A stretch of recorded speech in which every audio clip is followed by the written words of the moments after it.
The three things that I want to leave with you, just these three. I could do 10, I could do a whole life class. But just these three things will carry you if you let them.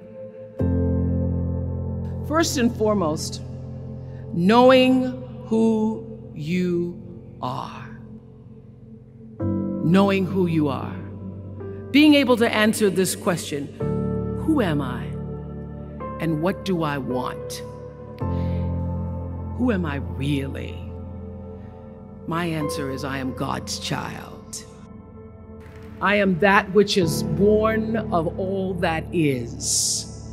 I am, as Pierre de Chardin said, a spiritual being having a human experience.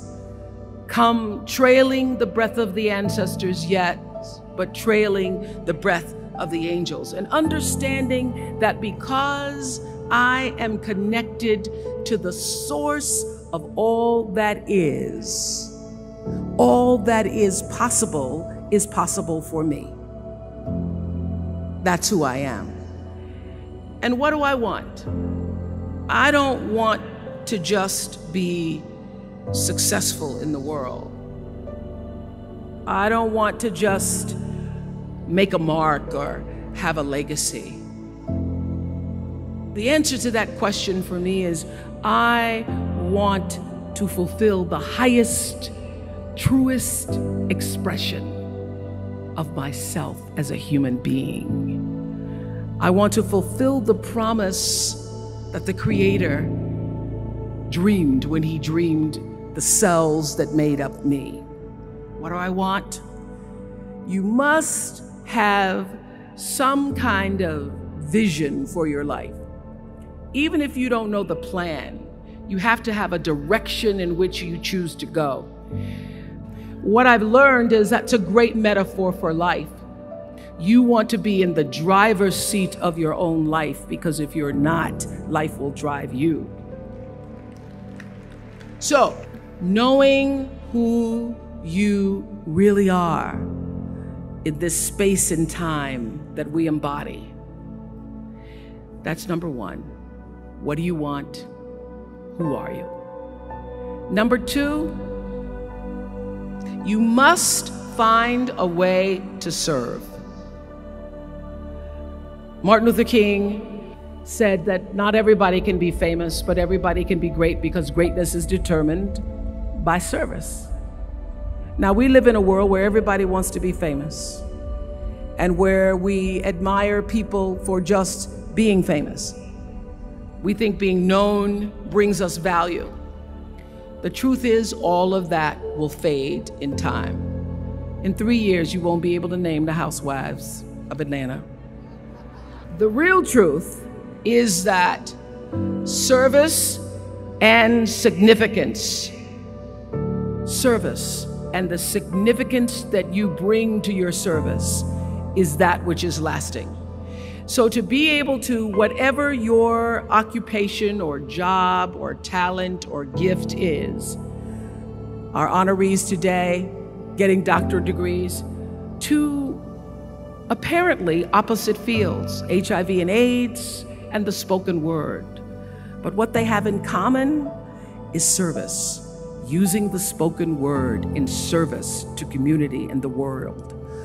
Using your knowledge and information about HIV and AIDS and medicine in service to the world. And if you look at all the most successful people in the world, whether they know it or not, they have that paradigm of service. Everybody's talking about Mark Zuckerberg and the IPO. Service. Jay-Z rapping. Service. Through the word, to people, through song. For many years, I was really just happy to be on TV, and people would stop and say, "Oh, you on TV?" "Yeah, I'm on TV. I like being on TV. It's a nice job." And it was about the time that I received my honorary doctorate from Spelman around 1993. So I don't know if that had something to do with it. I thought of myself as Dr. Winfrey. That I went back and I took a long look at what it was I was doing on TV, and made a decision that I was no longer going to just be on TV, but I was going to use TV as a platform, as a force for good, and not be used by TV. And I will tell you, my decision to make that significant change in the way I operated on television, using television as a service, changed my career exponentially. Service through medicine, service through art, using whatever it is you produce, your product, as a way of giving back to the world. When you shift the paradigm of whatever it is you choose to do to service, and you bring significance to that, success will, I promise you, follow you. Service and significance equals success. That's number 2. Number 3, it's so simple, but so hard to do. Always do the right thing. Be excellent. People notice. Think of how you notice. You go to Taco Bell, somebody gives you an extra napkin and some sauce. You notice. You want to go back to that person, because even at Taco Bell, excellence shows itself. Be excellent. Let excellence be your brand. Everybody talks about building a brand. I never even knew what that was. When people say, you're a brand, I would say, no, I'm just Oprah. What I recognize now is that my choice to, in every way, in every example, in every experience, to do the right thing and the excellent thing is what has created the brand. And what I know is that when you are excellent, you become unforgettable. People remember you. You stand out. Regardless of what it is, you become an unforgettable woman.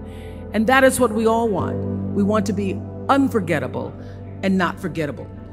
So doing the right thing, even when nobody knows you're doing the right thing, will always bring the right thing to you. I promise you that. Why? Because the third law of motion is always at work.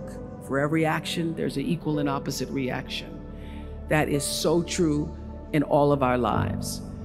You just have to do the right thing, and the right thing will follow you even when people don't support it.